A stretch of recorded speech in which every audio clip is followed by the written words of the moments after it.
Venez, chantons avec allégresse à l'Éternel. Poussons des cris de joie vers le rocher de notre salut. Allons au-devant de lui avec des louanges. Faisons retentir des cantiques en son honneur, car l'Éternel est un grand Dieu.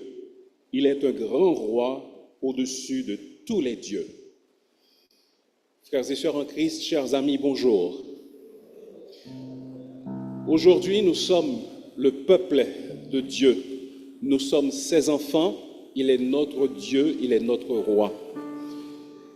Pensez quelques secondes à ce grand Dieu dans la présence duquel nous sommes ce matin.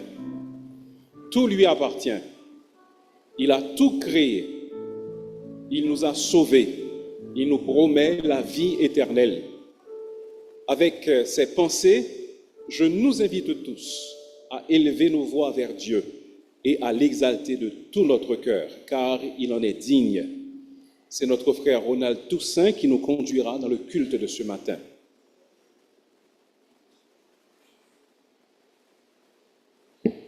Bonjour frères et sœurs. Bonjour également à nos amis qui nous suivent sur Zoom et sur YouTube. Le pasteur a parlé que nous servons un grand Dieu. Alors approchons-nous de lui avec assurance ce matin et déchargeons nos fardeaux à ses pieds. Je vous invite à vous mettre debout et nous allons entonner les paroles du cantique se trouvant au numéro 272 de notre livret « Venez, cœur souffrant et meurtri ».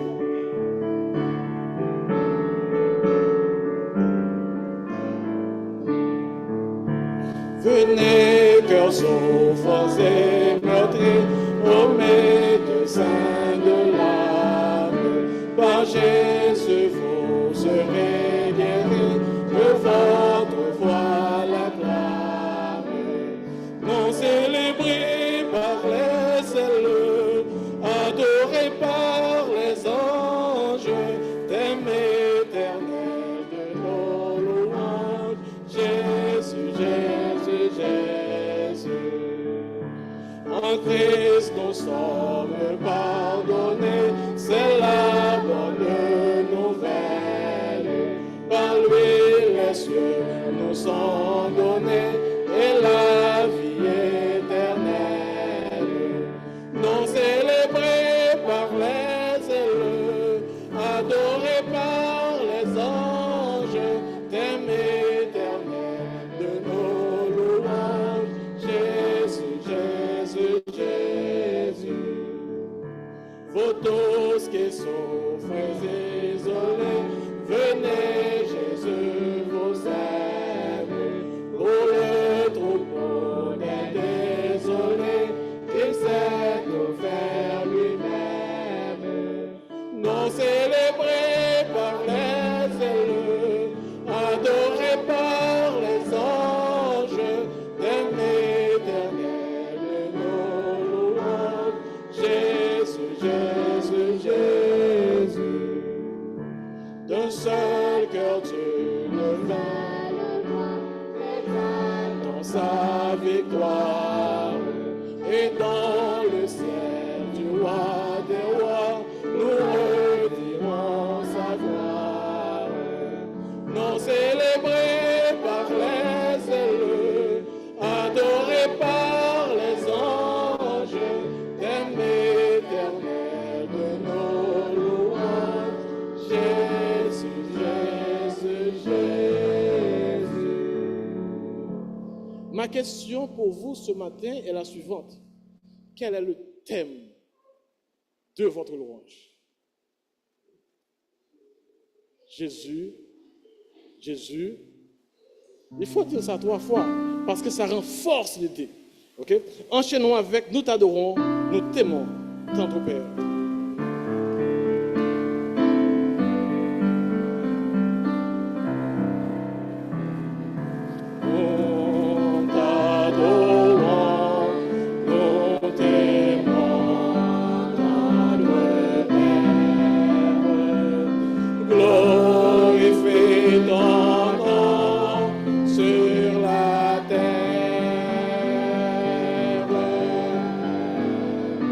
Glory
Béni sois-tu, ô Dieu notre Père, que ton nom soit exalté dans nos vies, que le Saint-Esprit t'exalte dans l'Église. Notre Père, nous prosternons devant toi ce matin. Nous sommes présents pour déposer à tes pieds nos fardeaux et pour tourner nos yeux vers ta demeure céleste par la foi, afin que nous puissions de la force, de l'espérance, le courage dont nous avons besoin pour affronter les difficultés de chaque jour, mais aussi et surtout pour contempler le Seigneur Jésus, lui qui est notre perpétuelle source d'encouragement, notre divin modèle. Aide-nous à marcher dans cette race ce matin, après avoir écouté ta parole. Permets que nous soyons revigorés grâce à la communion fraternelle dont nous allons jouir. Fais que nous sortions d'ici étant plus proches de toi que lorsque nous sommes venus.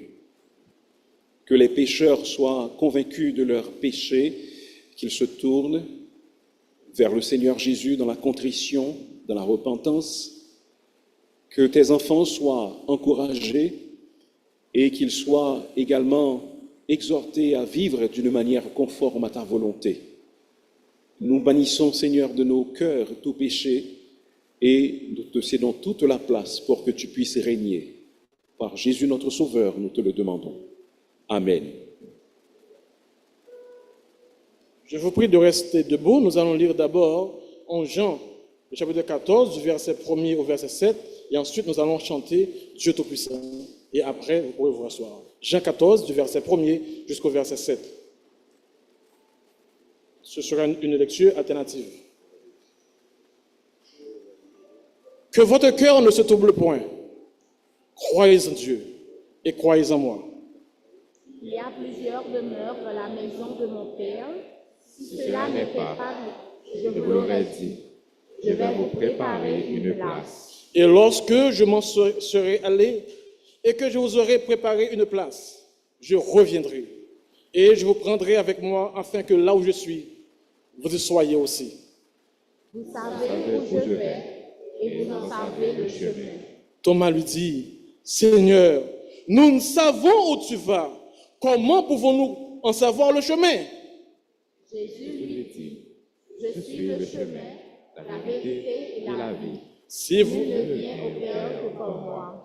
Si vous me connaissiez, vous connaîtriez aussi mon Père. Dès maintenant, vous le connaissez et vous l'avez vu. Parole du Seigneur. En ton nom, grand Dieu, nous te bénissons. Excuse-moi, c'est Dieu Tout-Puissant, excusez-moi. Dieu Tout-Puissant.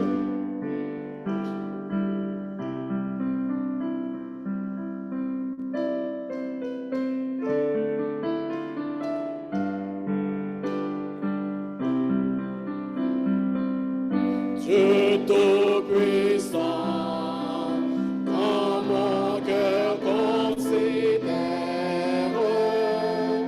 tout l'univers créé par ton pouvoir, le ciel d'azur, les éclairs, le tonnerre, le clair matin ou les ombres du soir. De tout mon être, alors s'élève un chant. Dieu Tout-Puissant, que tu es grand. De tout mon être, alors s'élève un chant. Dieu Tout-Puissant, que tu es grand. Quand par les bois ou la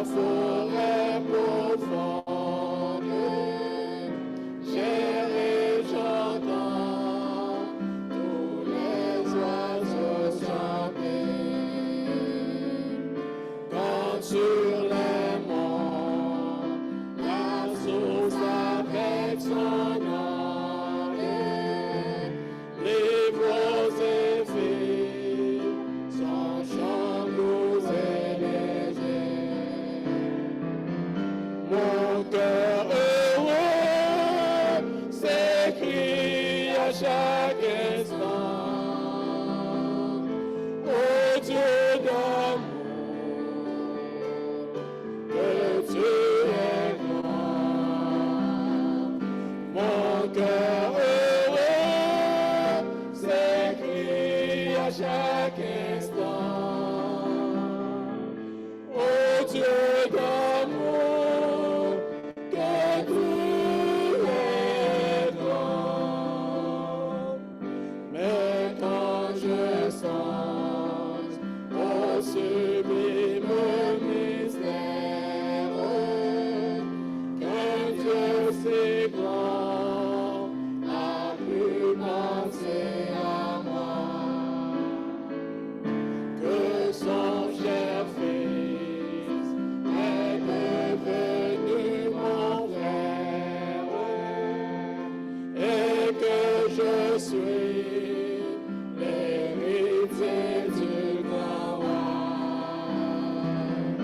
Alors mon cœur redit la nuit le jour que tu es bon, oh Dieu d'amour. Alors mon cœur redit la nuit le jour que tu es bon, oh Dieu d'amour. Oh mon sauveur, éclatant de lumière, se lèvera de son trône éternel, et que laissant les douleurs de la terre, je pourrai voir les splendeurs de son ciel. Je me dirai dans son divin séjour, rien n'est plus grand que ton amour. Je redirai dans son divin séjour, rien n'est plus grand que ton amour.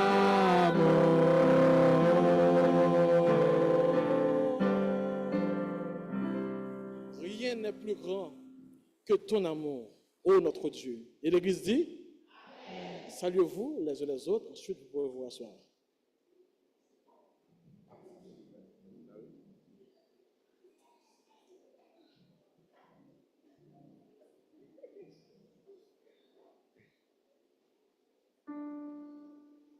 Il n'y a pas d'amour plus grand que l'amour de Dieu.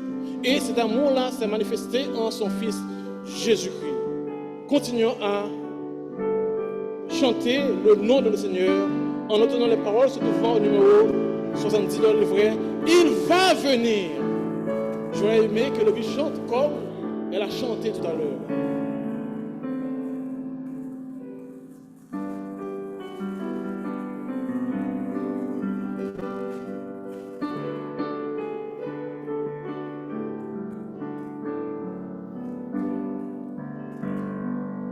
Il va venir le Seigneur que j'adore, bientôt sa voix retentira du ciel. Amen, regarde l'horizon se colore, des purs rayons du soleil éternel. Gloire à toi seul, Seigneur Jésus. Gloire à jamais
sentirai plus. Et pour toujours, j'exalterai ton nom. Pour toujours, nous exalterons son nom. Et écoutons les annonces de la semaine avec notre frère Hansi Reginald Bijou.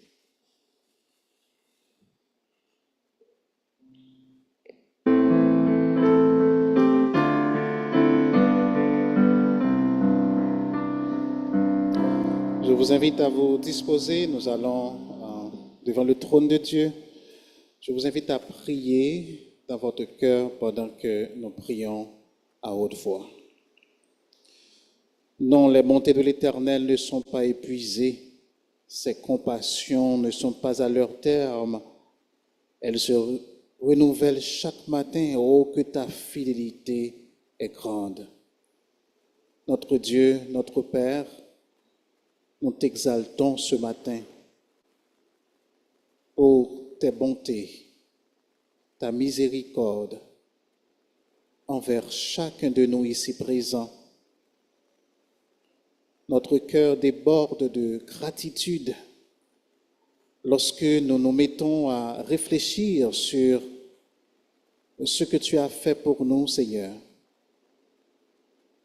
Nous voulons te dire merci pour l'amour inconditionnel que tu nous as manifesté à la croix à travers le sacrifice de notre Seigneur Jésus-Christ. Aide-nous, Seigneur, à comprendre la profondeur, la largeur, la hauteur de cet amour, pour que nous puissions nous mettre à ton service, pour que nous puissions t'adorer chaque jour, pour que Jésus-Christ devienne le thème de nos louanges, de notre adoration. Si ton Église comprend l'importance de la croix, elle ne restera pas oisive, elle ne restera pas inactive. Aide-nous, Seigneur, nous qui sommes tes enfants, nous qui avons bénéficié de ta grâce, de ta miséricorde.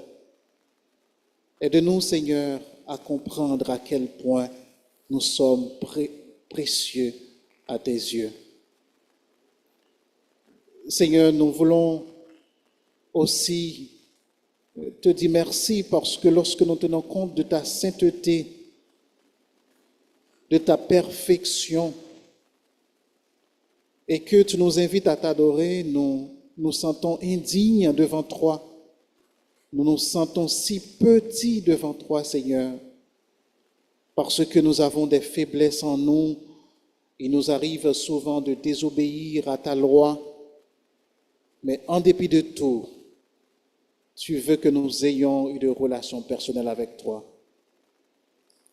Seigneur, aide-nous à comprendre cela, pour que nous puissions vivre dans la sainteté également, dans la sanctification. Aide-nous à nous offrir à toi comme un sacrifice vivant, comme Paul le recommande en Romains chapitre 12. Un sacrifice qui est saint, agréable à toi, Seigneur. Aide-nous à tout déposer sur ton autel. Aide-nous à ne pas te servir à 50%, à 30%, mais Seigneur, à te servir à 100%, tout entièrement à toi, Seigneur. Au nom de ton Fils Jésus, nous te demandons ce matin de nous pardonner, Seigneur. Pardonne-nous pour notre ingratitude envers toi, notre manque de consécration, notre manque de foi. Pardonne-nous, Seigneur, pour toutes les fois que nous n'agissons pas comme tu l'attends de nous en tant que tes enfants. Tu nous vois comme des lumières, comme la lumière du monde, comme le sel de la terre. Mais Seigneur, il nous arrive souvent de ne pas jouer notre rôle. C'est pourquoi nous te demandons, en vertu du sang de Jésus, de nous purifier et de nous sanctifier. Seigneur, nous sommes réunis ce matin. Nous voulons remettre cette assemblée, l'Assemblée Shalom.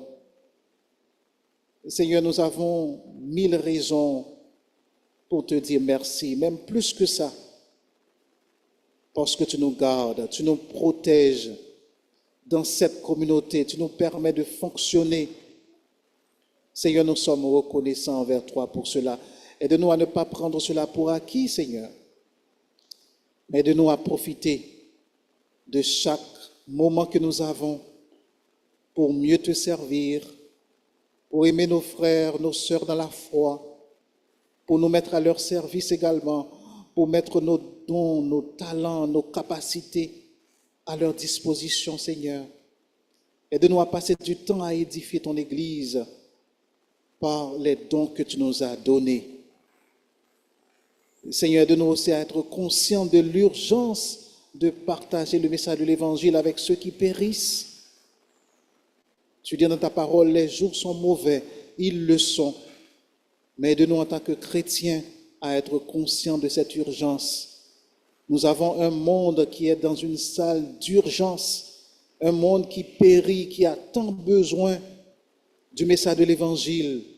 Notre pays qui souffre a tant besoin du message de l'Évangile et tu n'as pas de plan B.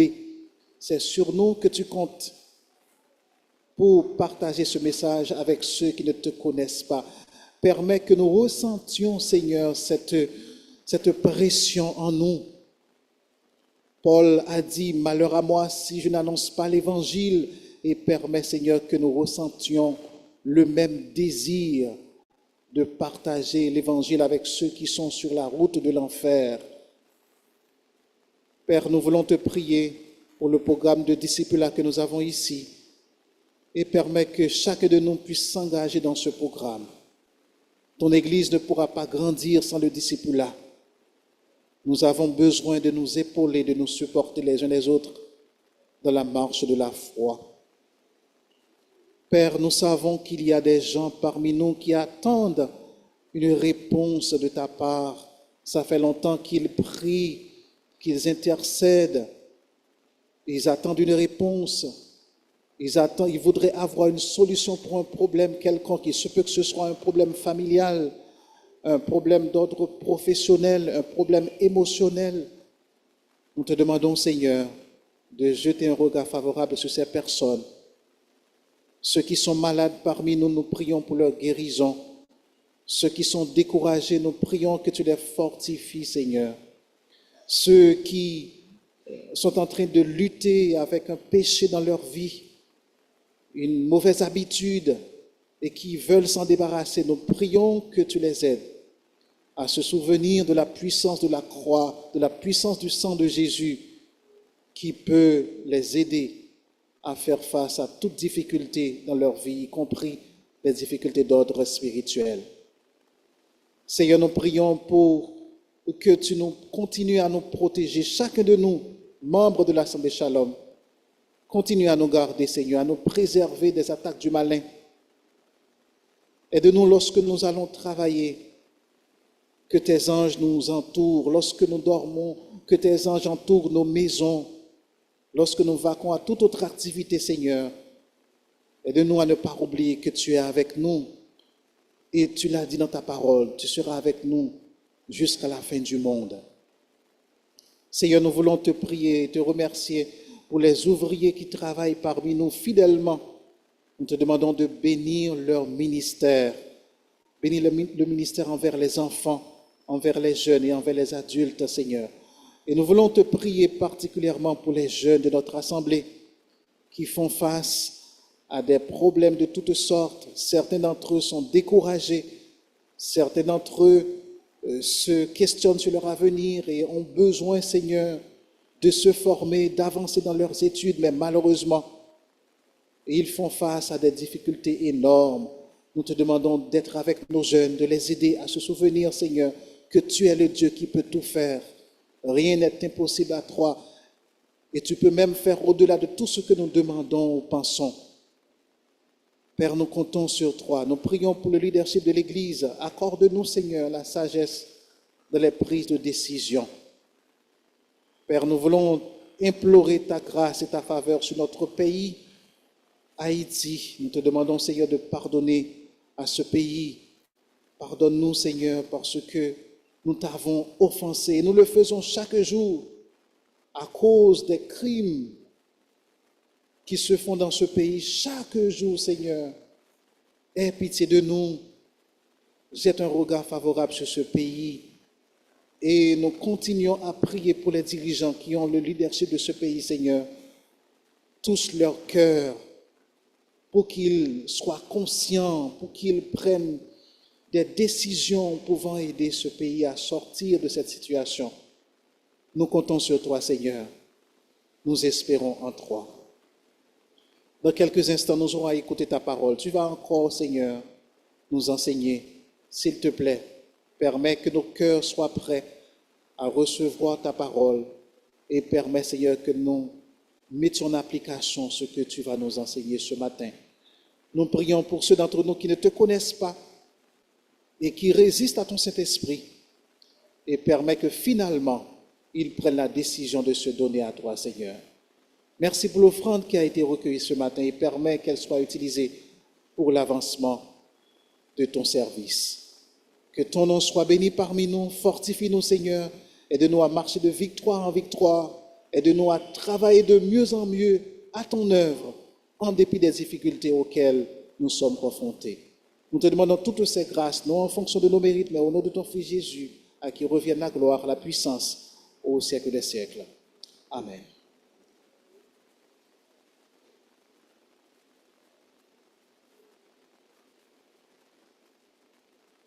Les enfants jusqu'à l'âge de 10 ans sont invités à sortir de cette porte pour passer au centre d'activité, assister au culte préparé à leur intention. Entre-temps, nous saluons notre frère Marcena McDonald qui nous a visités ce matin et nous nous disons bienvenue et autant qu'il peut trouver l'opportunité, nous serions toujours heureux de l'accueillir ici avec nous. Nous allons écouter notre deuxième lecture qui sera faite par notre sœur Gilane Belcombe en Matthieu 24 du verset 31 au verset 51. Matthieu 24 du verset 36 au verset 51.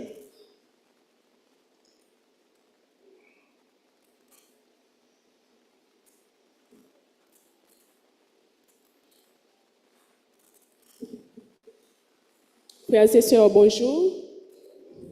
Notre lecture sera faite en Matthieu 24, versets 36 à 51. Matthieu 24, versets 36 à 51. Je lis pour vous. Pour ce qui est du jour et de l'heure, personne ne le sait, ni les anges des cieux, ni le Fils, mais le Père seul. Ce qui arrivera du temps de Noé arrivera de même à l'avènement du Fils de l'homme. Car dans les jours qui précédèrent le déluge, les hommes mangeaient et buvaient, se mariaient et mariaient leurs enfants, jusqu'au jour où Noé entra dans l'arche. Et ils ne se doutèrent de rien, jusqu'à ce que le déluge vînt et les emporta tous. Il en sera de même à l'avènement du Fils de l'homme. Alors, de deux hommes qui seront dans un champ, l'un sera pris et l'autre laissé. De deux femmes qui moudront à la meule, l'une sera prise et l'autre laissée. Veillez donc, puisque vous ne savez pas quel jour votre Seigneur viendra. Sachez-le bien, si le maître de la maison savait à quelle veille de la nuit le voleur doit venir, il veillerait et ne laisserait pas percer sa maison. C'est pourquoi, vous aussi, tenez-vous prêts, car le Fils de l'homme viendra à l'heure où vous n'y penserez pas. Quel est donc le serviteur fidèle et prudent que son maître a établi sur ses gens pour leur donner la nourriture au temps convenable? Heureux ce serviteur que son maître, à son arrivée, trouvera faisant ainsi. Je vous le dis en vérité, il l'établira sur tous ses biens. Mais si c'est un méchant serviteur qui dit en lui-même, « Mon maître tarde à venir », s'il se met à battre ses compagnons, s'il mange et boit avec les ivrognes, le maître de ce serviteur viendra le jour où il ne s'y attend pas et à l'heure qu'il ne connaît pas. Il le mettra en pièces et lui donnera sa part avec les hypocrites, c'est là qu'il y aura des pleurs et des grincements de dents. Parole du Seigneur.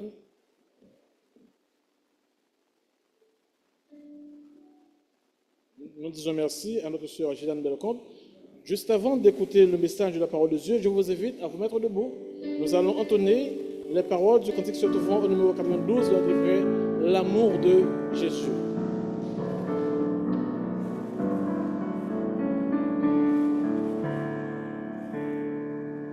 J'ai connu Jésus au jour merveilleux, jour à ne pas oublier. Je marchais sur un chemin ténébreux, c'est Jésus qui m'a sauvé. Oh, quel amour, quelle grâce infinie, il m'a vu dans ma tristesse. Mon maître, mon Seigneur et mon ami, il m'a rempli de son allégresse. L'amour de Jésus m'a rempli de joie. Lorsque je l'ai rencontré à la croix, il m'a tout pardonné à la fin de mon péché. L'amour de Jésus m'a rempli de joie. Et de nouveau j'ai reçu son esprit. Je suis un enfant de Dieu. Déjà je connais l'éternelle vie. Mon chemin est lumineux. Je me suis repenti de mes péchés. J'ai reçu Jésus en moi. Je n'ai pas honte de confesser. Oh, quel privilège et quelle joie. L'amour de Jésus m'a rempli de joie. Lorsque je l'ai rencontré à la croix, il m'a tout pardonné à la fin de mon péché. L'amour de Jésus m'a rempli de joie. Jusqu'au jour où je serai dans le ciel, sa parole est mon appui. Le Seigneur Jésus est toujours fidèle et le salut est en lui. Vous qui cherchez la route de la vie, Jésus est la vérité. Écoutez sa voix, venez à lui, pour toujours vous serez libérés. L'amour de Jésus m'a rempli de joie. Lorsque je l'ai rencontré à la croix, il m'a tout pardonné à la fin de mon péché. L'amour de Jésus m'a rempli de joie. Merci. Vous pouvez vous asseoir, pasteur Jean-Maxime Desbières, pour le message de la parole de Dieu.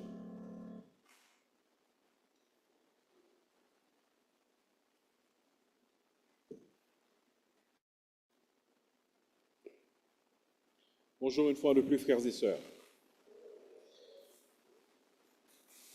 Peut-être vous souvenez-vous que le thème de ce mois, c'est notre espérance bénie, notre espérance bénie.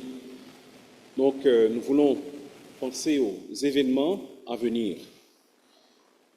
Ainsi, je vous invite à ouvrir vos Bibles ce matin dans l'évangile de Matthieu, au chapitre 24.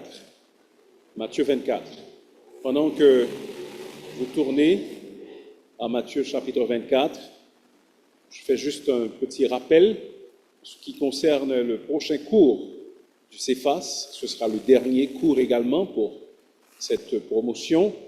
C'est un cours qui concerne le culte et l'adoration.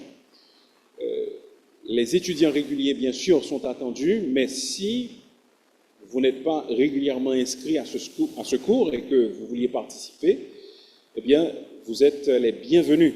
Au contraire, nous vous encourageons à participer, particulièrement les hommes, parce que nous allons parler de certains principes de direction, de culte, de direction de service, et vous êtes appelés à le faire, que ce soit à l'église, que ce soit dans d'autres situations.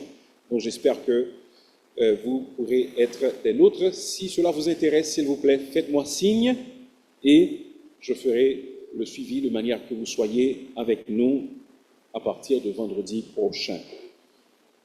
Et n'oubliez pas non plus cette activité très spéciale qui se tiendra, Dieu voulant, ce jeudi, à partir de 10h jusqu'à 1h de l'après-midi.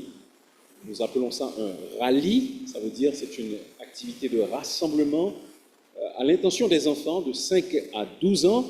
Plusieurs activités sont prévues, des jeux, des activités diverses, des leçons bibliques, et le thème c'est ça concerne le melon d'eau. Peut-être que cela vous intrigue. Si vous voulez en savoir davantage, alors venez participer, donnez votre aide pour savoir ce que le melon d'eau peut bien avoir à voir avec l'Évangile. Donc, la rencontre pour les volontaires qui vont participer à cette activité, c'est prévu après la Sainte Seine, aujourd'hui même. Lisons dans nos Bibles en Matthieu chapitre 24, du verset 1er au verset 14e. Matthieu 24, 1 à 14. Comme Jésus s'en allait au sortir du temple, ses disciples s'approchèrent pour lui en faire remarquer les constructions. Mais il leur dit, « Voyez-vous tout cela? Je vous le dis en vérité, il ne restera pas ici pierre sur pierre qui ne soit renversée. » Il s'assit sur la montagne des Oliviers, et les disciples vinrent en particulier lui poser cette question. « Dis-nous, quand cela arrivera-t-il et quel sera le signe de ton avènement et de la fin du monde ?» Jésus leur répondit, « Prenez garde que personne ne vous séduise, car plusieurs viendront sous mon nom disant, « C'est moi qui suis le Christ. » Et ils séduiront beaucoup de gens. Vous entendrez parler de guerre et de bruit de guerre. Gardez-vous d'être troublés, car il faut que ces choses arrivent, mais ce ne sera pas encore la fin. Une nation s'élèvera contre une nation et un royaume contre un royaume, et il y aura en divers lieux des famines et des tremblements de terre. Tout cela ne sera que le commencement des douleurs. Alors on vous livrera au tourment, et l'on vous fera mourir, et vous serez haïs de toutes les nations à cause de mon nom. Alors aussi plusieurs succomberont, et ils se trahiront, se haïront les uns les autres. Plusieurs faux prophètes s'élèveront, et ils séduiront beaucoup de gens. Et parce que l'iniquité se sera accrue, l'amour du plus grand nombre se refroidira. Mais celui qui persévérera jusqu'à la fin sera sauvé. Cette bonne nouvelle du royaume sera prêchée dans le monde entier pour servir de témoignage à toutes les nations. Alors viendra la fin. Parole du Seigneur.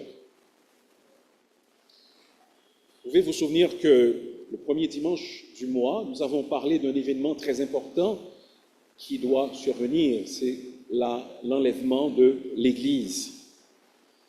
Alors, le son de la trompette de Dieu, la voix de l'archange réveillant les corps des justes du sommeil de la mort, la transformation des saints, c'est-à-dire des chrétiens qui sont en vie, prenant leur essor, prenant leur envol pour aller à la rencontre du Seigneur, la durée d'un clin d'œil.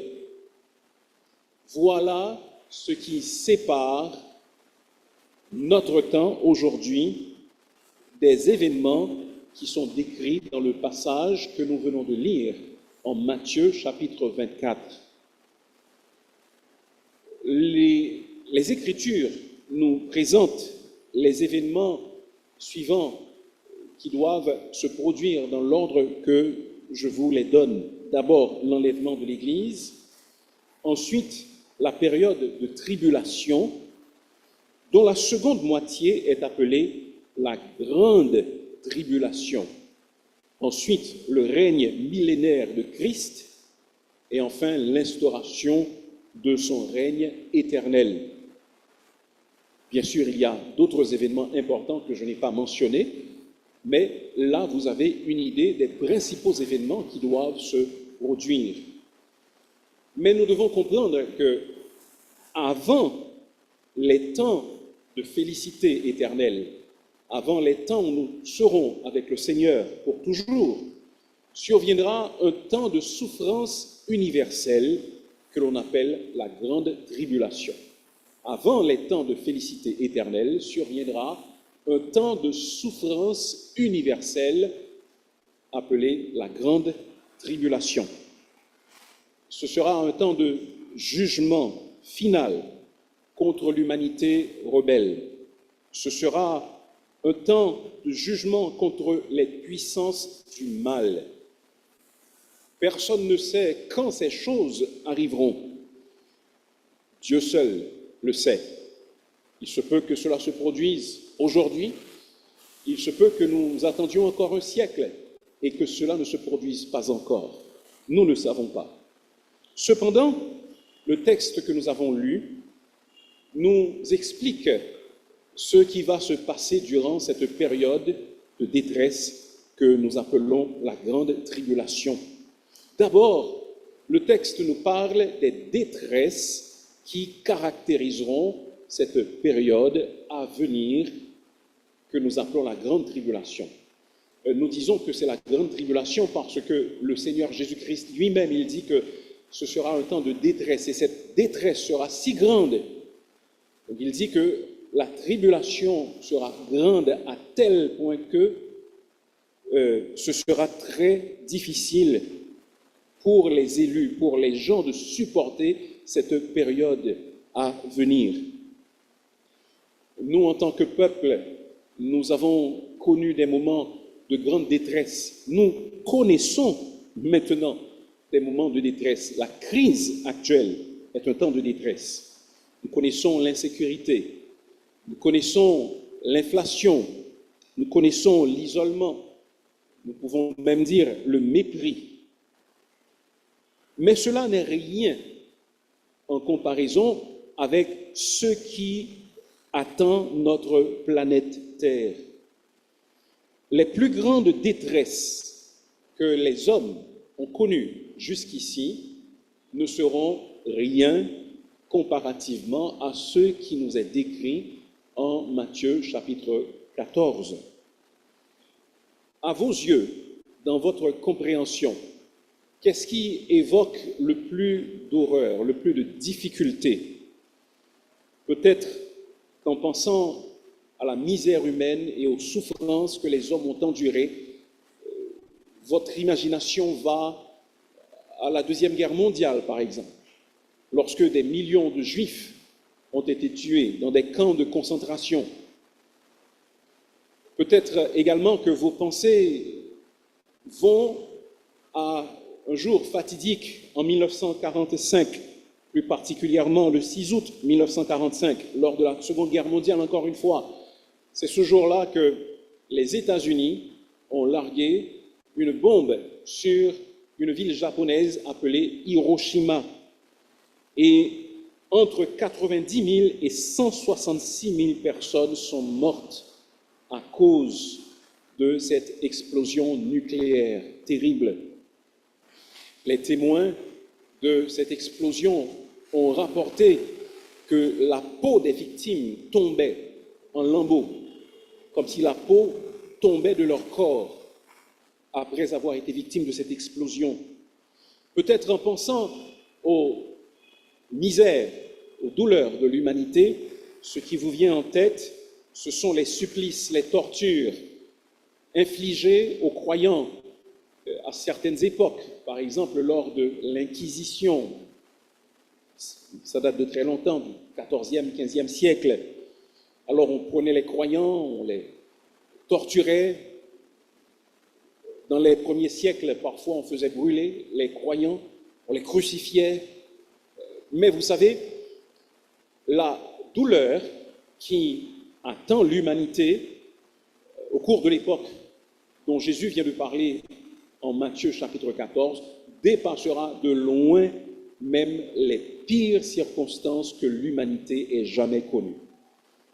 Rien, absolument rien, ne sera comparable à la misère qui prévaudra lors de la grande tribulation. Le Seigneur Jésus dit en Matthieu 24, 21, « La détresse sera si grande qu'il n'y en a point eu de pareil depuis le commencement du monde jusqu'à présent et qu'il n'y en aura jamais. »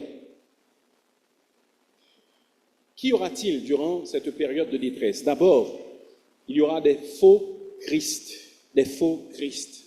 Au verset 5, le Seigneur Jésus avertit, « Plusieurs viendront sous mon nom disant, c'est moi qui suis le Christ. » Et ils séduiront beaucoup de gens.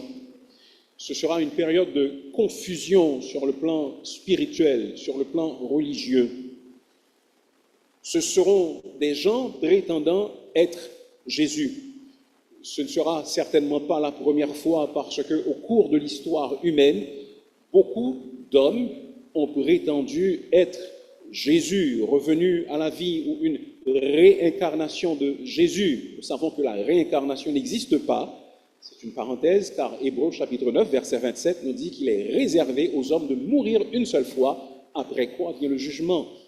Cependant, un certain soi-disant pasteur nommé Jim Jones, qui était dirigeant d'une église appelée le Temple du Peuple en Californie, disant être une réincarnation de Christ, entraîna au suicide, à un suicide collectif, 908 personnes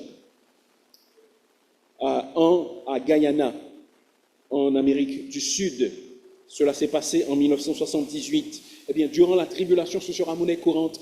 Plusieurs personnes viendront et diront « Je suis le Christ, suivez-moi ». Et l'exemple suprême, ce sera bien sûr celui que l'on appelle l'antéchrist. Et nous reviendrons sur ce personnage important de la fin des temps. Il y aura également, selon les paroles de Jésus, des guerres. Regardez au verset 6 et 7. Vous entendrez parler de guerre et de bruit de guerre. Gardez-vous d'être troublés, car il faut que ces choses arrivent, mais ce ne sera pas encore la fin. Une nation s'élèvera contre une nation, et un royaume contre un royaume. Il y aura en divers lieux des famines, etc. Mais d'abord, les guerres. On avait pensé que la première guerre mondiale, de 1914 à 1918, serait la guerre qui mettrait fin à toutes les guerres. C'était grandement trompé, n'est-ce pas, ceux qui le pensaient. Et l'histoire a démontré que cette pensée était une pure utopie, quelque chose qui n'est pas du tout réaliste. En fait, les conflits les plus dévastateurs sont encore à venir. Ce que nous avons déjà vu n'est pas comparable à ce qui se produira. Avec l'avancement de la technologie, les armes de guerre deviendront beaucoup plus perfectionnées et beaucoup plus meurtrières. Les pires atrocités de guerre seront commises en ce temps-là. Les plus vils crimes de guerre seront perpétrés. Les femmes, les vieillards, les enfants ne seront pas épargnés.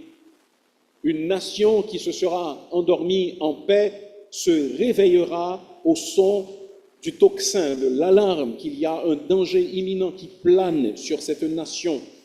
Un pays faible sera assiégé par un autre plus puissant que lui.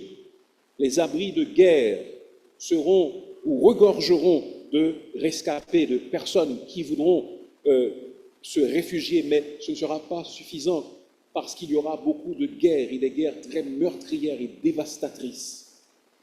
Non seulement les guerres se produiront, mais il y aura également de la famine, des famines de toutes sortes, toujours selon le verset 7, dont nous avons déjà lu une partie. Nous lisons, il y aura en divers lieux des famines. Oui, le monde entier a vibré d'émoi, parfois, à la vue de personnes qui étaient affamées. Je me souviens que dans les années 80, même nous, pays le plus pauvre de notre hémisphère, nous étions choqués de voir à l'époque des enfants éthiopiens, parce qu'il y avait là une grande famine qui sévissait. Et on voyait des enfants qui ne pouvaient pas se tenir debout. On voyait vraiment des squelettes vivants, recouverts d'une mince couche de peau. Ces enfants, ces personnes étaient parfois si faibles qu'ils ne pouvaient même pas chasser les mouches qui se promenaient sur leur visage. Oui, nous avons vu le spectacle horrible que causent les famines dans le monde. Bien, au moment de la grande tribulation, ce sera encore pire, quelque chose que nous ne pouvons pas imaginer. La mère la plus aimante deviendra une malicieuse cannibale, comme la Bible et l'histoire en attestent déjà. Des mères affamées prendront leurs nourrissons, les égorgeront pour en faire leur nourriture, loin de tout regard. Et ce ne sera pas par motif de conscience qu'elles s'éloigneront de tout regard, mais c'est pour ne pas avoir à partager leur repas humain avec d'autres hôtes. Le plus fin gourmet au palais délicat, il fera un festin d'un rat infesté de vers.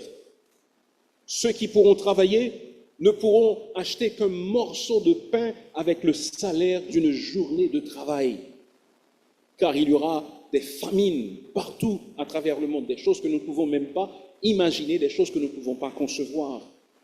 Les tremblements de terre seront également courants, toujours selon le verset 7.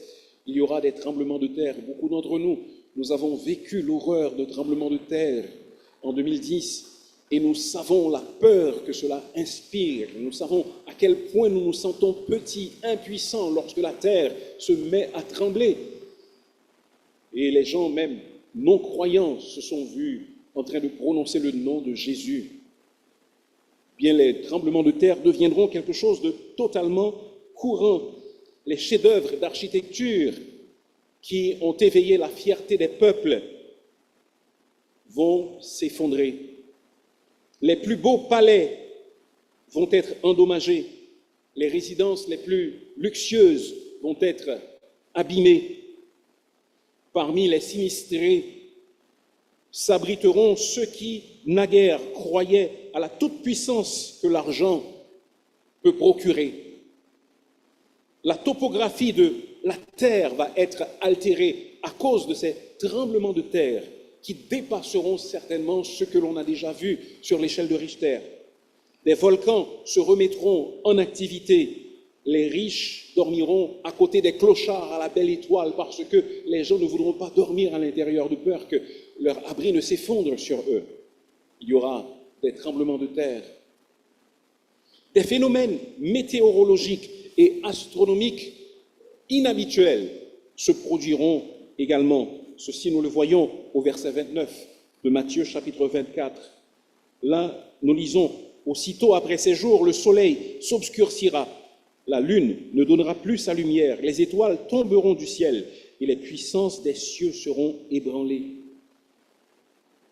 L'univers tel que nous le connaissons aujourd'hui sera totalement différent. La lumière du soleil, la lumière de la lune seront affectés, car ces astres qui éclairent notre jour et notre nuit ne donneront plus autant de lumière. Des météorites probablement entreront dans l'atmosphère terrestre et s'abattront sur la terre et causeront toutes sortes de problèmes. Les ténèbres vont se répandre sur la terre à un certain moment et les gens éprouveront de grandes frayeurs, de grandes terreurs face à ces phénomènes météorologiques et astronomiques.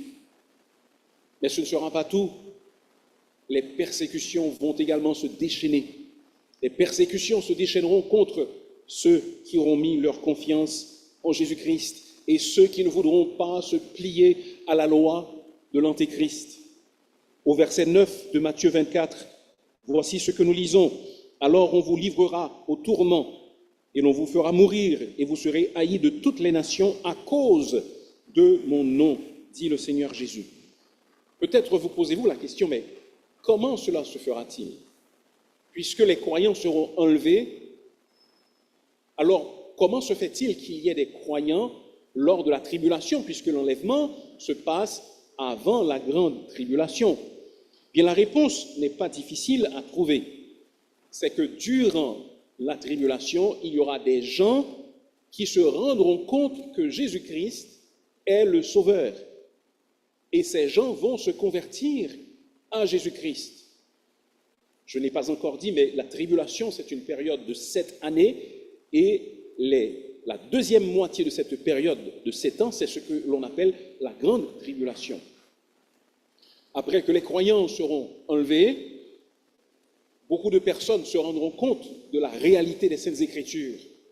Beaucoup de gens se tourneront certainement vers la Bible pour voir et comprendront que ce que les chrétiens avaient annoncé depuis des siècles était vrai. Mais également, il y aura un groupe de 144 000 personnes qui vont prêcher apparemment. Il est question de ces personnes en Apocalypse, chapitre 7, du verset 4 au verset 8. Nous n'allons pas lire ce passage. Il s'agit de Juifs, 12 000 de chaque tribu. Aujourd'hui, les Juifs eux-mêmes ne connaissent pas leur tribu, à quelle tribu ils appartiennent.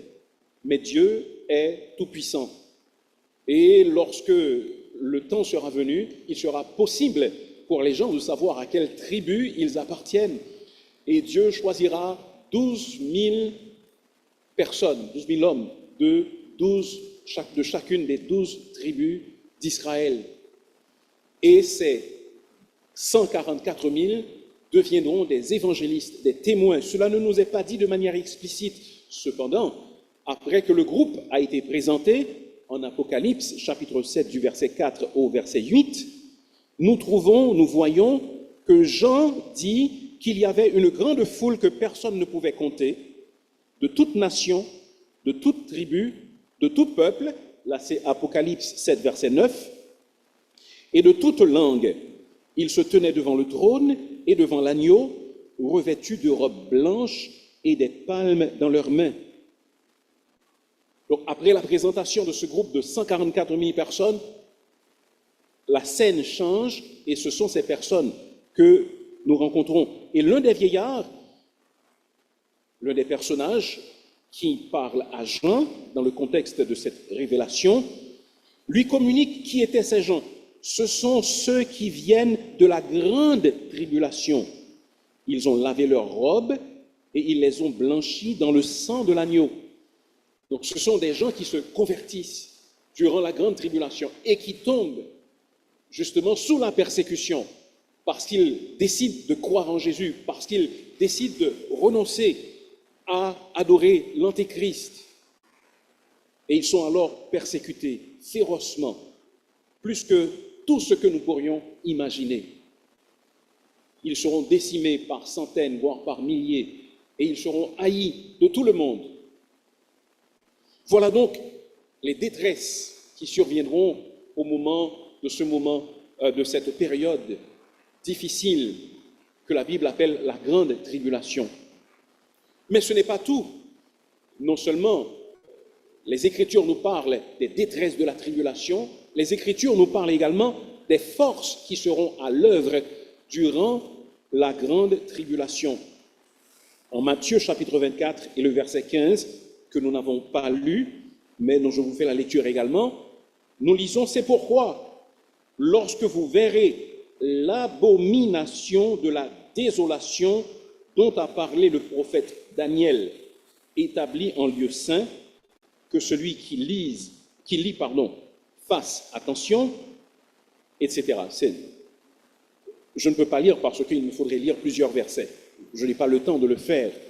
Mais dans ce passage, il est question de quoi? Il est question d'un événement qui va se produire et que l'on appelle l'abomination de la désolation.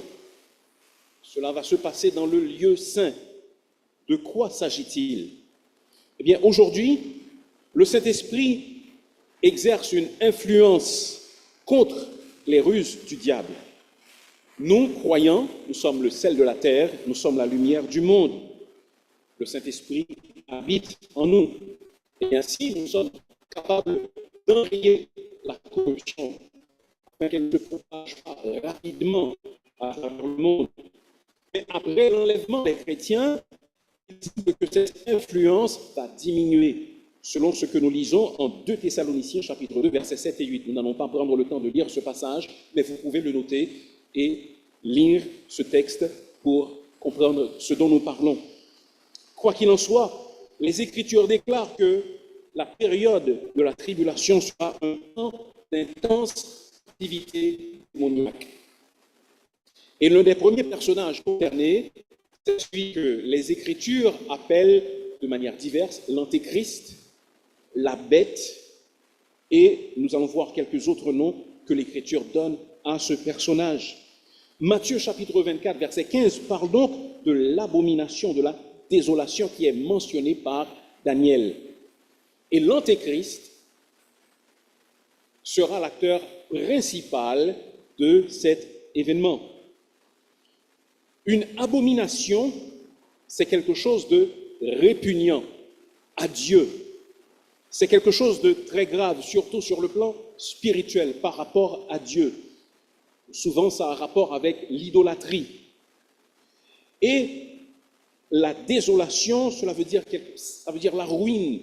L'abomination de la désolation, c'est quelque chose de repoussant, spirituellement parlant, qui provoque une ruine spirituelle. De quoi est-il question exactement? Cette expression, nous la trouvons, comme le Seigneur Jésus-Christ le dit en Matthieu 24, au verset 15, dans la prophétie de Daniel. En effet, en Daniel chapitre 11, cette expression apparaît. L'abomination du désolateur, ou l'abomination qui cause la désolation. Un roi syrien, appelé Antiochus Épiphane, a tenté d'éradiquer la religion juive. Il a régné entre 175 et 165 avant Jésus-Christ. Il a massacré des milliers de Juifs, hommes, femmes et même enfants. Et il a commis le pire acte de l'histoire juive lorsqu'il est entré dans le temple. Il a profané le temple en sacrifiant un porc sur l'autel du temple. Il a forcé les sacrificateurs à manger la viande de porc, alors que vous savez que le porc est considéré dans le judaïsme comme un animal impur. Et non seulement Antiochus Épiphane a posé ces actes, mais aussi il a dressé dans le temple de Dieu une statue du dieu grec Zeus. Alors, c'était l'abomination de la désolation. Les Juifs ne se sont pas approchés de ce temple qui avait été profané par Antiochus Épiphane. Et les excès de ce roi ont provoqué une révolte des Juifs, et ainsi le temple a été reconquis, il a été repris et il a été purifié, et on a pu continuer à l'utiliser. Mais ce que Antiochus Épiphane avait fait au IIe siècle avant Jésus-Christ est une préfiguration de ce que va faire l'Antéchrist au moment de la grande tribulation, ou même le moment où la grande tribulation va commencer. Quoique ce personnage soit appelé dans la Bible la bête, comme dans Apocalypse chapitre 13, il s'agit d'un homme. Apocalypse chapitre 13, versets 1 et 2 parle de ce personnage. C'est un homme. Et ailleurs dans l'Écriture, il est appelé l'homme du péché, le fils de la perdition. L'apôtre Jean, justement, l'appelle l'Antéchrist.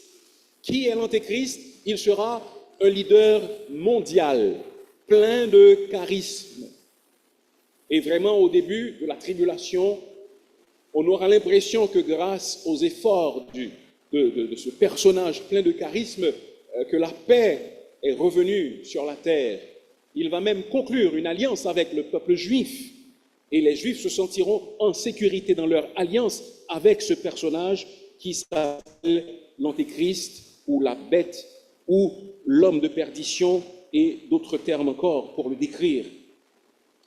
Et il détient un si grand pouvoir militaire que les hommes qui l'observent disent, qui est semblable à la bête et qui peut combattre contre elle? Apocalypse chapitre 13 et le verset 4. Cependant, au beau milieu de cette période, de cette année dont je vous ai parlé, l'Antéchrist va briser son alliance avec le peuple d'Israël. Israël se pensait en sécurité avec l'Antéchrist. Vous savez que présentement, le peuple d'Israël est entouré d'ennemis, de nations qui lui sont hostiles et qui veulent voir sa disparition à tout prix. Eh bien, à ce moment-là, l'Antéchrist va révéler son vrai visage.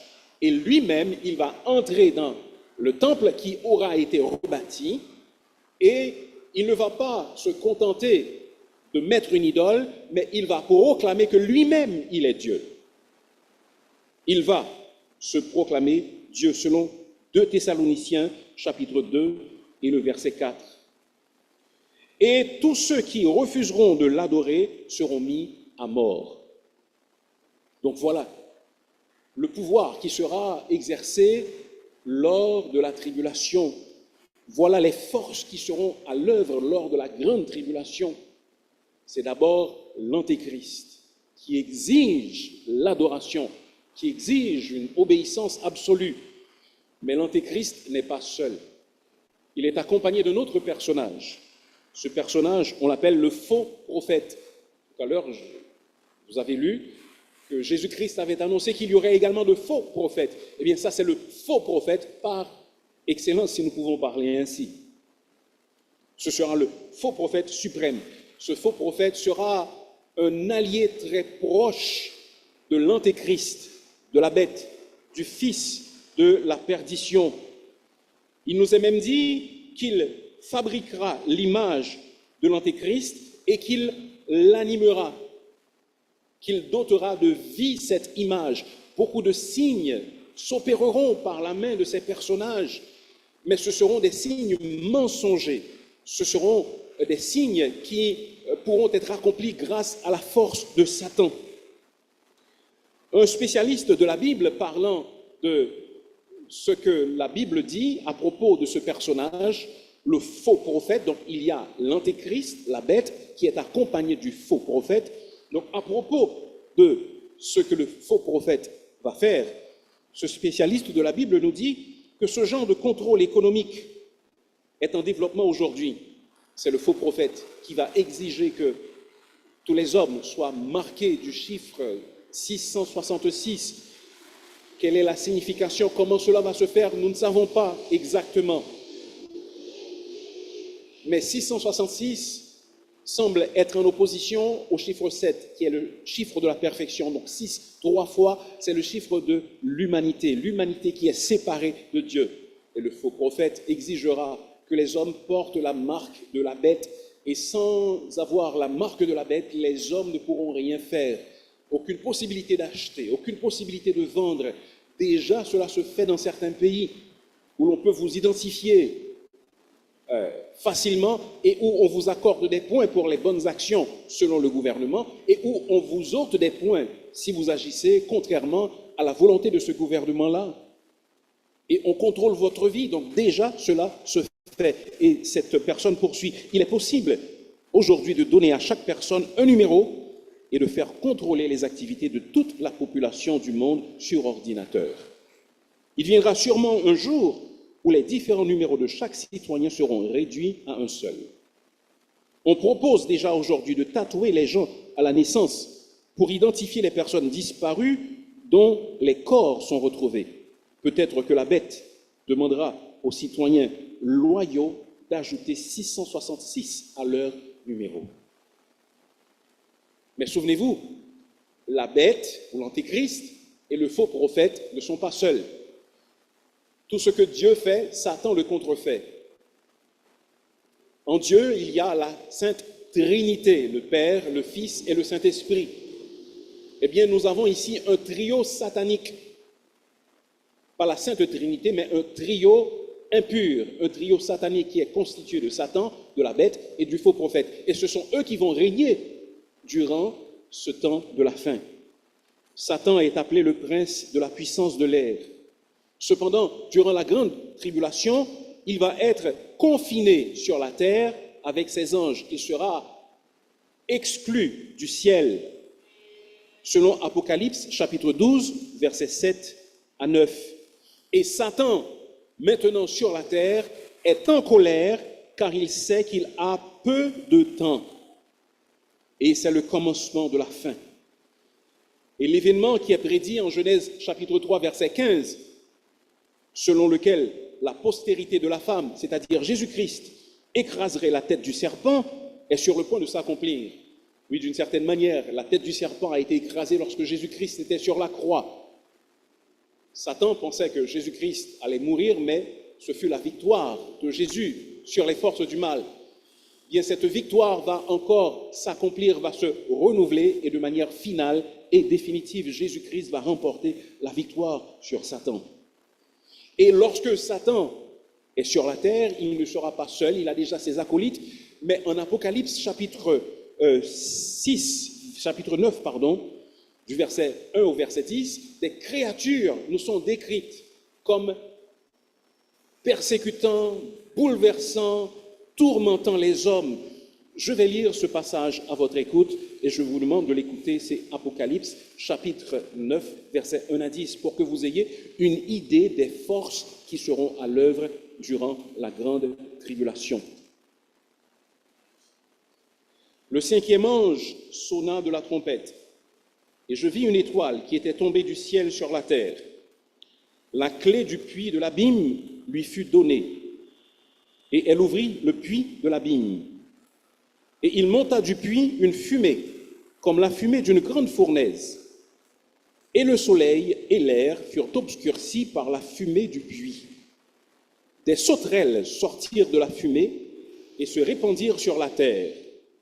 Il leur fut donné un pouvoir comme le pouvoir qu'ont les scorpions de la terre. Il leur fut dit de ne point faire de mal à l'herbe de la terre, ni à aucune verdure, ni à aucun arbre, mais seulement aux hommes qui n'avaient pas le sceau de Dieu sur leur front. Certains hommes auront le sceau de l'Antéchrist, la marque de la bête, mais d'autres hommes qui seront restés fidèles à Dieu auront le sceau de Dieu sur leur front. Et ces créatures démoniaques, parce qu'elles sortent bien de l'abîme, vous vous souvenez que lorsque Jésus-Christ allait chasser des démons, et une fois on lui a demandé, ne nous envoie pas dans l'abîme. Mais l'abîme, c'est ce lieu où sont restés en punition et enchaînés les démons pendant des siècles, voire des millénaires. Eh bien, à ce moment-là, ces démons qui sont en captivité, ils seront relâchés et ils viendront tourmenter les hommes. Verset 5. Il leur fut donné non de les tuer, mais de les tourmenter pendant 5 mois. Et le tourment qu'elle causait était comme le tourment que cause le scorpion quand il pique un homme. En ces jours-là, les hommes chercheront la mort et ils ne la trouveront pas. Ils désireront mourir et la mort fuira loin d'eux. Ces sauterelles, écoutez bien la description, essayez d'imaginer, ressemblaient à des chevaux préparés pour le combat. Il y avait sur leur tête comme une couronne semblable à de l'or, et leur visage était comme un visage d'homme. Elles avaient des cheveux comme des cheveux de femme, et leurs dents étaient comme des dents de lion. Elles avaient des cuirasses comme des cuirasses de fer, et le bruit de leurs ailes était comme un bruit de char à plusieurs chevaux qui courent au combat. Elles avaient des queues armées de dards, comme les scorpions, et c'est dans leur queue qu'était leur pouvoir de faire du mal aux hommes pendant 5 mois. Imaginez cela. Imaginez la frayeur, la terreur que vont inspirer ces créatures. Ce sera pire que le pire film d'horreur qui ait jamais été produit. Les gens alors voudront même se donner la mort, mais la mort fuira. Les gens chercheront et poursuivront la mort, mais la mort s'enfuira. Ils ne pourront pas mourir parce qu'ils seront persécutés par ces créatures démoniaques pendant 5 mois.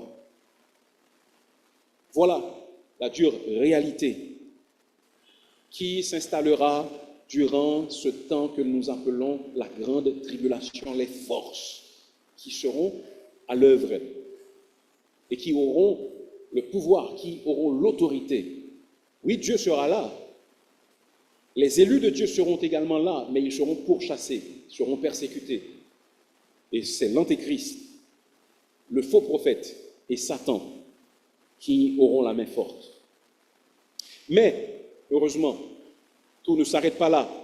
Le texte de Matthieu 24 nous parle également de la délivrance de la grande tribulation. Voici ce que nous lisons en Matthieu chapitre 24, au verset 30 et 31. Alors le signe du Fils de l'homme paraîtra dans le ciel. Toutes les tribus de la terre se lamenteront et elles verront le Fils de l'homme venant sur les nuées du ciel avec puissance et une grande gloire. Il enverra ses anges avec la trompette retentissante et ils rassembleront ses élus des 4 vents d'une extrémité des cieux à l'autre. Le Seigneur Jésus lui-même, il viendra pour mettre fin à ce temps de souffrance et de détresse intense. Le Seigneur Jésus-Christ reviendra dans sa splendeur et dans sa gloire afin d'écraser toute résistance satanique, afin d'anéantir toute résistance humaine à son règne.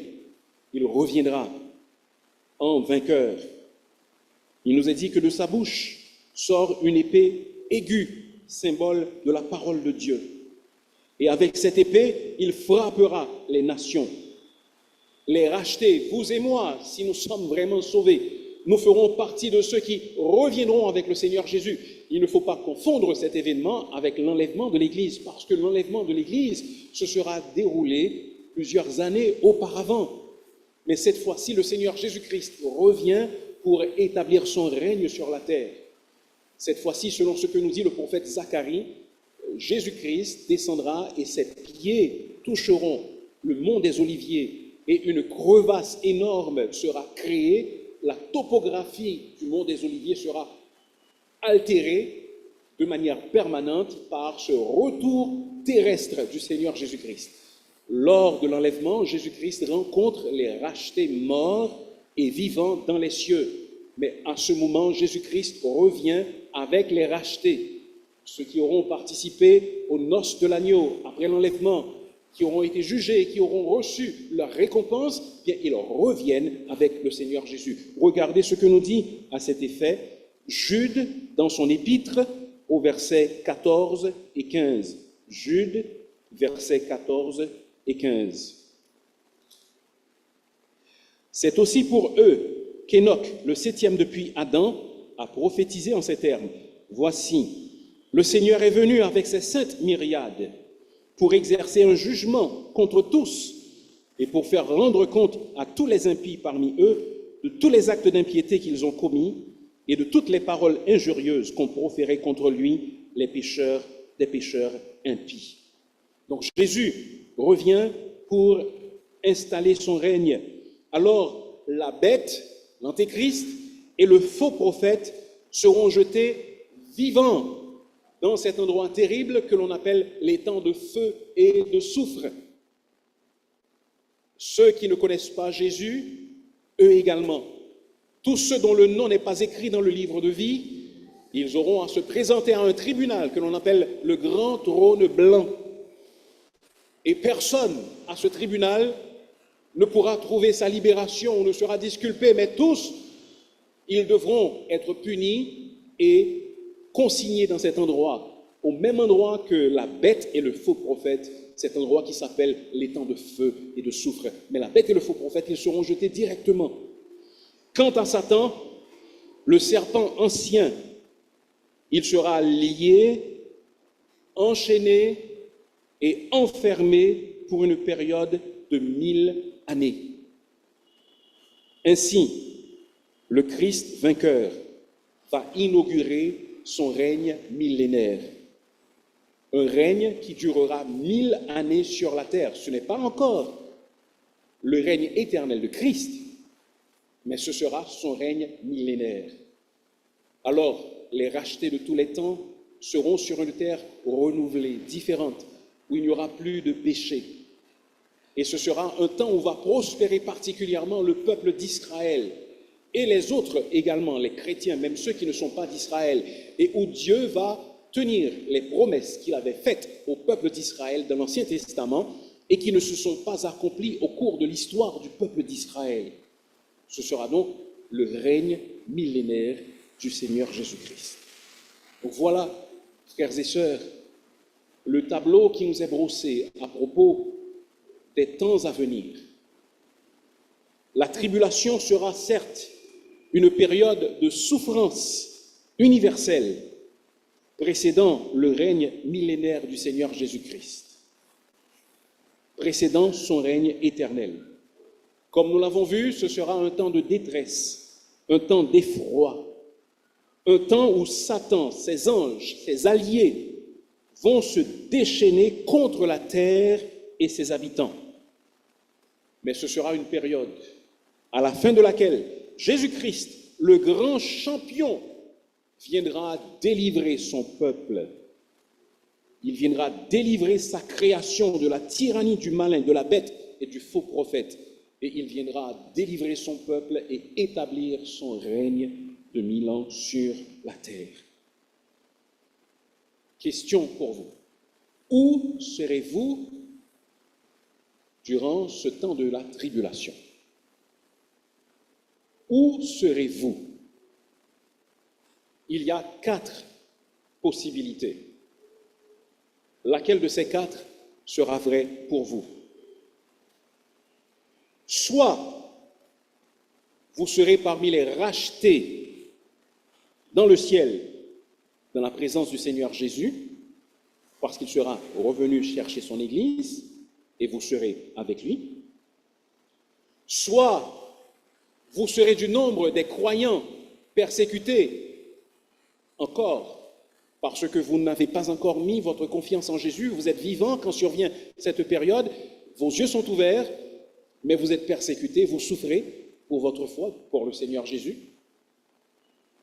Soit vous allez être parmi ceux qui se donneront pour être scellés par du chiffre de la bête. Alors, cela veut dire que vous adorez la bête et vous ne pourrez pas être sauvés, vous ne pouvez pas avoir de salut.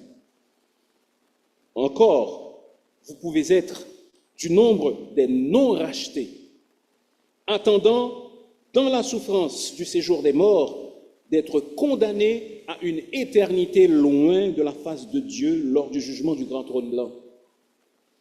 Car certains vont mourir sans Jésus et ils seront dans ce lieu appelé le séjour des morts, qui est un lieu de souffrance, mais une sorte de salle d'attente pour ce grand événement qu'on appelle le jugement du grand trône blanc, à la suite duquel ils seront jetés dans les temps de soufre et de feu.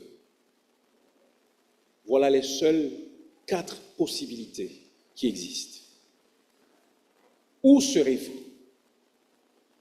Laissez-moi vous dire que la seule possibilité que vous devriez considérer, c'est celle d'être avec le Seigneur Jésus-Christ. C'est la meilleure. Vous pouvez dire, je vais attendre. Mais et s'il revient entre-temps et que la période de tribulation commence? Et alors vous comprenez, ce que pasteur Pierre avait dit, c'était vrai. Ce que disent les Écritures, c'est vrai. Est-ce que vous aurez assez de courage pour ne pas manger, ne pas boire, accepter d'être persécuté, d'être pourchassé, parce que vous mettez votre foi au Seigneur Jésus? C'est tellement mieux de le faire maintenant et de savoir que si Jésus revient, j'irai avec lui. De savoir également que j'ai la paix avec le Seigneur Jésus et si je meurs, je vais dans sa présence. Mais si vous ne le faites pas, alors je ne sais pas. Dieu seul sait ce qu'il adviendra de vous. Enfant, je me rappelle que j'avais peur de lire la Bible et particulièrement ces passages que je viens de vous lire. Parce qu'ils m'inspiraient la peur. Je me faisais les images et je ne voulais pas y penser. Et un jour, j'ai appris que si je mets ma confiance au Seigneur Jésus, si je le reçois dans mon cœur comme mon sauveur, alors je ne serai pas victime de ces troubles. Et ce jour même, j'ai mis ma confiance en Jésus et aujourd'hui, je n'ai plus peur. Et vous aussi, Vous pouvez ne plus avoir peur, vous pouvez ne pas avoir peur, car si vous êtes dans la main du Seigneur Jésus, faites une promesse merveilleuse, il dit, mes élus, mes brebis entendent ma voix, je les connais et elles me suivent, je leur donne la vie éternelle et elles ne périront jamais. Personne ne les ravira de ma main. Mon Père qui me les a donnés est plus grand que tous et personne ne peut les ravir de la main de mon Père. Ce matin, êtes-vous dans la main de Jésus? Êtes-vous dans la main de Dieu? Si vous y êtes, personne. Aucun événement ne peut vous ravir de la main de Dieu. Rien ne peut vous ravir de la main de Jésus. Mais si vous n'y êtes pas, alors je vous en conjure aujourd'hui, n'acceptez pas d'aller loin du Seigneur Jésus, d'aller dans ce lieu terrible de souffrance qu'est l'enfer, dans ce lieu terrible de souffrance qu'est l'étang de feu et de soufre, mais donnez-vous aujourd'hui à Jésus. Les événements que la Bible nous annonce sont certains. Ne doutons pas. Tout ce que la Bible a déjà prédit et qui devait arriver est déjà arrivé. Et ce qui nous est dit ici arrivera également au temps convenable. Alors ne pensons pas que le Seigneur est en train de plaisanter. Ne badinons pas avec la vie éternelle. Ne badinons pas avec la parole du Seigneur parce que notre avenir, notre éternité en dépend. Recevons Jésus aujourd'hui et soyons assurés de notre bien-être pour l'éternité. Prions le Seigneur. Père éternel, gloire à ton nom pour le plan merveilleux que tu accordes et pour le salut que tu nous donnes en Jésus et pour la victoire qu'il remportera sur les forces des ténèbres quand il reviendra. Déjà, Seigneur, nous anticipons cette victoire, nous savourons notre appartenance à toi, nous qui connaissons Jésus, et nous prions que les autres également se décident à mettre leur confiance en lui. Pendant que vos yeux sont fermés et que je prie, nous allons passer à la Sainte Seine dans un instant. Cependant, il se peut que quelqu'un ici ne connaisse pas encore le Seigneur Jésus et vous dites, je ne voudrais pas être parmi ceux qui vont souffrir durant la période de la grande tribulation. Est-ce que vous voulez faire un signe de la main pour que on vous parle après, pour vous expliquer comment éviter cette calamité? Est-ce que vous voulez me faire signe? Pasteur, je veux en savoir davantage. Je ne veux pas passer par cette difficulté, par ces souffrances. Et je veux recevoir Jésus. Quelqu'un dirait-il cela? Vous pouvez faire un signe de la main. Un signe de la main seulement et nous serons là pour vous parler après. Ô Dieu, tu vois les cœurs, tu sais toutes choses. Que ta parole ne revienne pas à toi sans effet, comme tu l'as promis. Nous nous remettons à toi et nous t'offrons chaque personne ici présente. Que nos cœurs soient droits devant toi et que nous ayons la relation qu'il faut avec toi. Sois avec nous, Seigneur. Au nom de Jésus, nous te prions ici. Amen. Nous allons passer maintenant à la Sainte Seine. C'est Pasteur Télusma qui va nous diriger dans ce moment.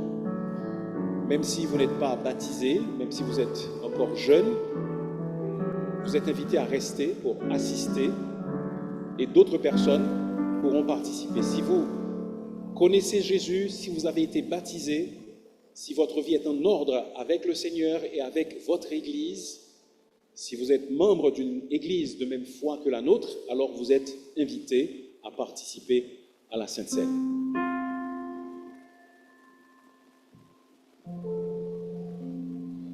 Je vous prie de vous mettre debout. Nous allons chanter les paroles de ce chant à cette sainte table pour nous préparer pour le service de cette Seine.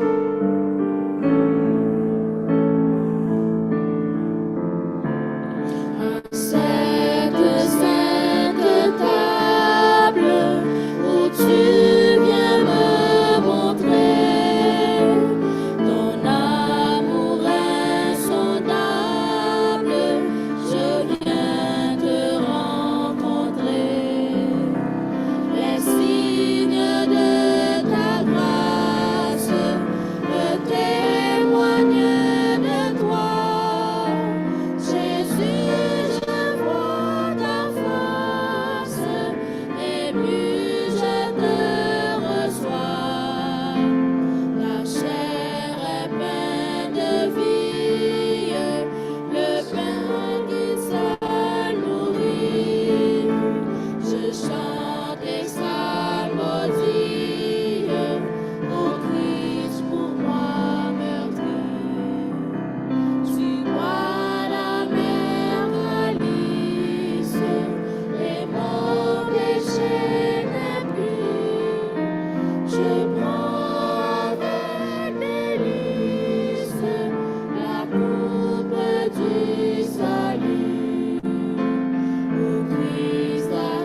soir.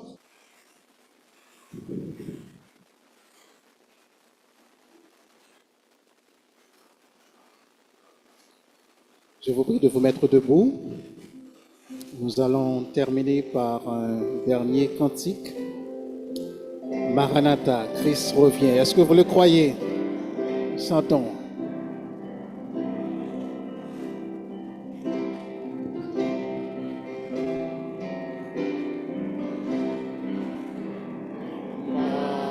Maranatha, Maranatha, Maranatha, Christ revient. Proclamez ce beau message, et qu'au plus lointain rivage, il résonne d'âge en âge. Maranatha, Christ revient. Maranatha, Christ revient. Maranatha, Maranatha, Maranatha, Christ revient. Mon œuvre toute entière pense à l'aube qu'elle espère, l'aube que promet le Père. Maranatha, Christ revient. Maranatha, Christ revient. Maranatha, Maranatha, Maranatha, Christ revient. Nous croyons à ta venue, ô Jésus, que sur la nuit, elle éclate à notre vie. Maranatha, Christ revient. Maranatha, Christ revient. Maranatha, Maranatha, Maranatha, Christ revient. En avant sans plus de crainte, quant à toi sans nulle plainte, dans l'espoir de l'heure sainte. Maranatha, Christ revient. Maranatha, Christ revient. Maranatha, Maranatha, Maranatha, Christ revient. Âme si longtemps rebelle, viens à Christ car il t'appelle. Viens entendre sa voix fidèle. Maranatha, Christ revient.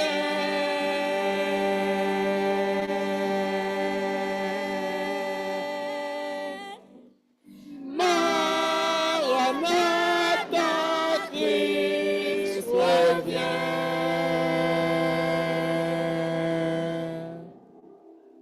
Amen. Prions. Nous allons prier pour terminer. Merci d'avoir été avec nous et prions le Seigneur maintenant. Seigneur, nous te bénissons pour ce moment si précieux que nous avons passé en ta présence aujourd'hui. Merci pour l'enseignement de ta parole et merci aussi de nous rappeler que Christ reviendra nous chercher et permet que son retour, le fait de savoir qu'il reviendra nous chercher, et permet que cela nous procure de la joie, même quand nous faisons face à des moments difficiles dans notre vie. Seigneur, nous allons rentrer chez nous. Nous te demandons de nous garder, de nous protéger, de nous préserver de tout mal. Nous te remettons cette semaine devant toi. Sois avec nous, Seigneur. Nous ignorons ce qui va se passer au cours de cette semaine, mais notre vie est entre tes mains. Nos yeux sont fixés sur toi. Et nous avons la conviction que rien ne pourra nous arriver sans ta permission. C'est au nom de Jésus que nous te prions ainsi. À lui revienne la gloire, la puissance au siècle des siècles. Amen. Que le Dieu de paix nous sanctifie lui-même tout entier et que tout notre être, l'esprit, l'âme et le corps soient conservés irrépréhensibles lors de l'avènement de notre Seigneur Jésus-Christ. Celui qui nous a appelés est fidèle et c'est lui qui le fera. Amen. Shalom à chacun de vous.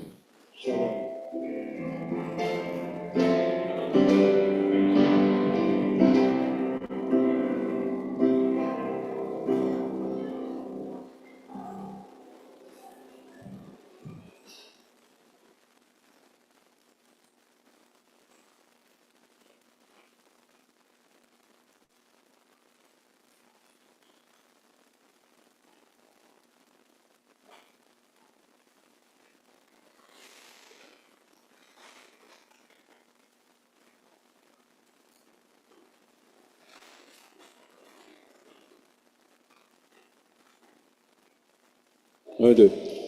N'oubliez pas les volontaires pour le rallye, s'il vous plaît. Vous êtes priés de rester pour